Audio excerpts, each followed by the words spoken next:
बिस्मिल्लाहिर्रहमानिर्रहीम। एक इलाका में एक बाबा जी का इंतकाल हो गया। जनाजा तैयार हुआ और जब उठाकर कब्रिस्तान जाने लगे तो एक आदमी आगे आया और चारपाई का एक पाँव पकड़ लिया और बोला कि मरने वाले ने मेरे 15 लाख देने हैं, पहले मुझे पैसे दो फिर इसको दफन करने दूंगा। अब तमाम लोग खड़े तमाशा देख रहे हैं। बेटू ने कहा कि मरने वाले ने हमें तो कोई ऐसी बात नहीं की कि वो मकरूज़ है, इसलिए हम नहीं दे सकते।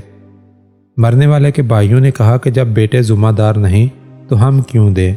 अब सारे खड़े हैं और उसने चारपाई पकड़ी हुई है। जब काफ़ी देर गुजर गई तो बात घर की औरतों तक भी पहुंच गई।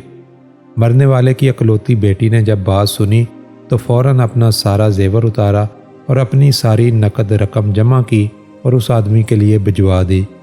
कहा कि अल्लाह के लिए ये रकम रखो और जेवर बेचकर इसकी भी रकम ले लेना।